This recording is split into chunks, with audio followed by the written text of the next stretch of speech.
The Celtics had been 58-0 in the playoffs, went up by 16 at the half, but that went by the board as Alex adds never settled for threes. 45 missed by the Celtics, and they took a record 60 threes. He said, don't forget, we got 10 more shots up than the Knicks, so we won the shot margin, and he's been saying that's critical in any series this entire time. Game 2 between the New York Knicks and the Boston Celtics is shaping up to be more than just a continuation of the series. It is starting to feel like a psychological chess match, one where every possession, every adjustment, and every reaction is magnified under the postseason spotlight. With both fan bases fired up and analysts diving deep into numbers and tactics, this series is already defining the energy of these playoffs. In this breakdown, we are diving into the key insights shared by Ernie Johnson and Ali Laforce and what they reveal about what is truly happening behind the scenes in this Eastern Conference clash. Before we dive in, make sure you hit that like button, subscribe to NBA Showdown, and tap the bell icon so you never miss any updates from the postseason battles. Let's break down what went down and what's about to go down in Game 2. Ernie Johnson opened up with an incredible comparison that immediately caught everyone's attention. When you look at Game 1 and Game 2 side by side, the parallels are honestly eerie. The scoring margins, the runs by New York, the collapse from Boston, it is almost as if the same script repeated itself. Ernie pointed out how the Knicks went on nearly identical runs in both games and managed to dominate in almost the exact same way. That kind of statistical similarity is not just coincidence, it speaks to a pattern. It suggests that the Knicks have figured something out, whether it is the way they are spacing the floor, the timing of their defensive pressure, or how they are exploiting Boston's perimeter dependency. This level of repeat success is not accidental. It shows preparation and confidence. And for Boston, that has to be a major concern heading into the rest of the series. The similarities between Game 1 and Game 2 are just striking. Game 1, it was 75-55, and then the run by New York was 31-11. Tonight, it was 73-53, and the run is 34-13 to take the lead. It's unbelievable how similar these two games were. Then Ernie dropped another bombshell. He brought up Boston's stunning record of 58-0 when leading by 16 at halftime during the playoffs. That number alone is jaw-dropping. But what makes this so impactful is that the Celtics finally broke that record in the worst way possible. They did not just lose a lead, they collapsed entirely. The key detail here was the shot selection. Boston attempted a record-setting 63-pointers in Game 1 and missed 45 of them. That is not just bad shooting. That is an identity crisis. The Celtics had been 58-0 in the playoffs, went up by 16 at the half, but that went by the board as Alex adds never settled for threes.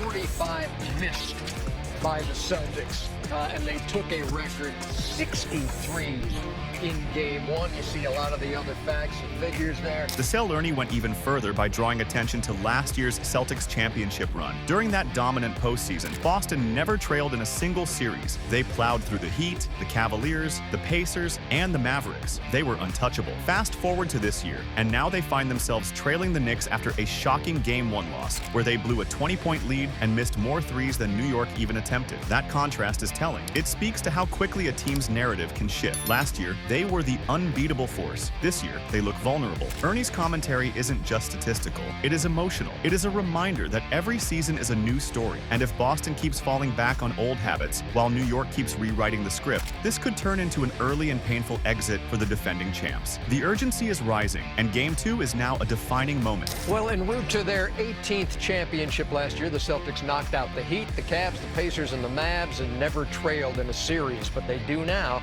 after blowing that 20-point lead and missing more threes than the Knicks took.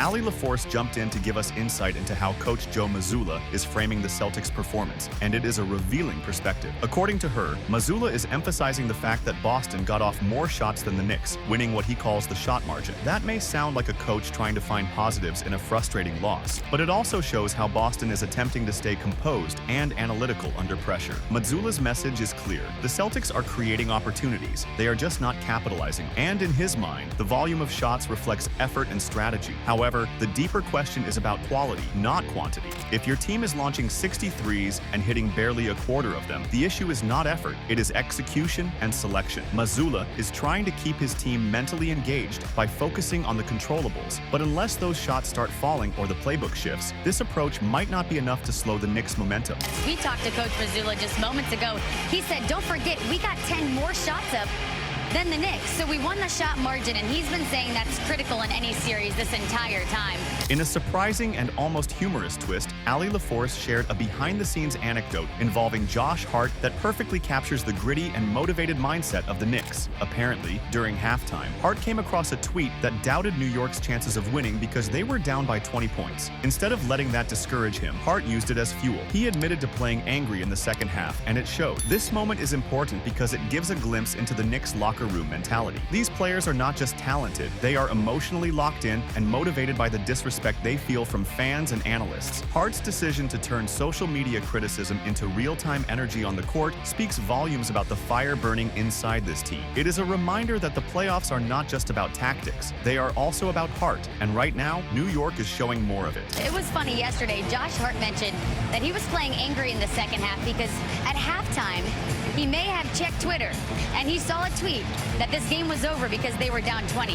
He called that reporter the MVP sarcastically, which might be true. To close out the pregame insight, Allie LaForce reported on the health of Kristaps Porzingis, which could play a major role in how Game 2 unfolds. While Porzingis did play in Game 1, he is clearly not at 100%. There is a breathing issue and overall stamina concerns, something the team is referring to vaguely as an illness. What stands out here is that while Porzingis will be available, he will not be starting. That alone is significant. Boston's size and shooting threats depend heavily on Kristaps being a full go, especially when facing a scrappy, physical team like the Knicks. His absence from the starting five not only weakens Boston's interior presence, but also forces others to take on more offensive responsibility. This scenario could tip the balance even further in New York's favor. In a series this tight, every detail matters, and Porzingis' reduced role could be the X factor heading into Game 2. He is playing tonight.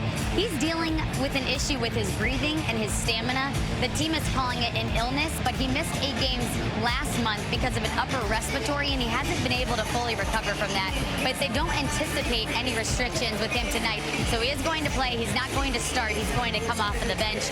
And then the second update is Sam Hauser, who landed awkwardly guarding a 3 on his right ankle. Game 2 between the Knicks and Celtics is no longer just about scoring runs or shot charts. It is about resilience, adjustments, and emotional edge. The Knicks have proven they are not just riding momentum. They are dictating the pace and flow of the series. Boston, once invincible in the playoffs, now finds itself searching for answers in what should have been a dominant postseason start. With Kristaps battling health concerns and the team's perimeter strategy falling apart, the Celtics must now rediscover their identity and composure if they want to bounce back. As for New York, they are showing a level of confidence, grit, and focus that could carry them deeper than anyone expected. Make sure to drop your predictions in the comments. Can the Celtics make the comeback in Game 2, or are the Knicks about to take full control of this series? Subscribe to NBA Showdown and turn on notifications so you never miss another playoff breakdown. We'll catch you in the next one.